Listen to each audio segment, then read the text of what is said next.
বিসমিল্লাহির রহমানির রহিম। এই দৈনন্দিন জীবনে চলার পথে সমাজের মধ্যে আমরা একে অপরকে বলে থাকি আমরা আল্লাহকে ভালোবাসি। আচ্ছা, আপনি বলেন তো, ভালোবাসা কি দেখা যায়? ভালোবাসা কি ছোঁয়া যায়? আমরা আল্লাহকে ভালোবাসি, এটা আমরা কিভাবে প্রমাণ করব? আজকের এই ভিডিওতে আমি সেই বিষয় নিয়ে বিস্তারিত আলোচনা করব। আশা করি আপনারাও আমার সাথে থাকবেন ইনশাআল্লাহ। একটা উদাহরণ, জোহরের আজান হচ্ছে। এই সময় যে মানুষগুলো আজানের সময় তাদের দৈনন্দিন জীবনের কাজকর্ম ফেলে রেখে নামাজের জন্য প্রস্তুতি নেবেন এবং নামাজের দিকে ছুটে যাবেন। মেয়েরা হলে তারা ঘরের মধ্যে নামাজে দাঁড়াবেন, আর আমরা যারা পুরুষরা আছি আমরা মসজিদে যাব, উজু করে আমরা মসজিদে ঢুকব নামাজ পড়ার জন্য।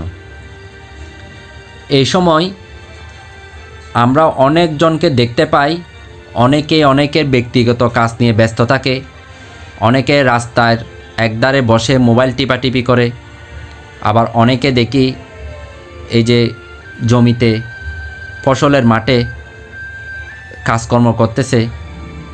অনেক মহিলাদের দেখি, অনেক যারা মা বোনরা আছে তারা তাদের পারিবারিক ব্যক্তিগত কাজ নিয়ে ব্যস্ত থাকে। আবার অনেকজনকে দেখি যারা এই বিছানায় শুয়ে থাকে। আবার অনেকজন আছে যারা কিছু এই বন্ধুবান্ধব নিয়ে কি করেন, গল্পগুজব করেন। এবার চলুন আমি সেটা কিভাবে প্রমাণ করতে পারি। এই যে যারা মসজিদে নামাজ পড়তে গেল তারাই হচ্ছে আল্লাহর প্রকৃত প্রেমিক, আর যারা এই আজান শুনে মসজিদে যায় নাই এবং তার ব্যক্তিগত কাজে সে পড়ে রয়েছেন, আল্লাহর ডাকে সাড়া দেন নাই, এখান থেকে বোঝা যায় তারা আল্লাহর প্রেমিক নয়, তারা আল্লাহকে ভালোবাসে না। আর যারা আজান শুনে মসজিদের দিকে ছুটে যায় তারাই হচ্ছে আল্লাহর প্রকৃত ভালোবাসার মানুষ।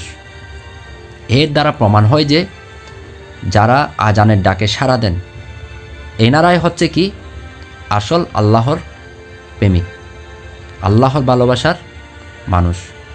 আর যারা আজানের ডাকে সাড়া দেন না তারা কখনো আল্লাহকে ভালোবাসতে পারেন না। এই নামাজের মাধ্যমে আমরা প্রমাণ করব আমরা আল্লাহকে কতটুকু ভালোবাসি। তাই আসুন, এখনও পর্যন্ত আমরা যারা আজান শুনে মসজিদের দিকে আমরা অগ্রসর হই না, নামাজের জন্য প্রস্তুতিও নিই না, আজকে থেকেই আমরা কি করব, আজান শোনার সাথে সাথে আমরা নামাজের জন্য প্রস্তুতি নিব এবং এই নামাজের মাধ্যমে আমরা প্রমাণ করব আমি আল্লাহকে অনেক বেশি ভালোবাসি। এই ভালোবাসাটাই আপনার জীবন সম্পূর্ণ আল্লাহ তাআলা পরিবর্তন করে দিবেন। আপনার রিজিকের অভাব হবে না, আপনার জীবনে শান্তি নেমে আসবে, দুনিয়াতেও শান্তি পাবেন, আখিরাতেও শান্তি পাবেন। আল্লাহ আমাদের এই ভিডিওকে কবুল করুক, আমিন। সবাই ভালো থাকুন, সুস্থ থাকুন। আসসালামু আলাইকুম।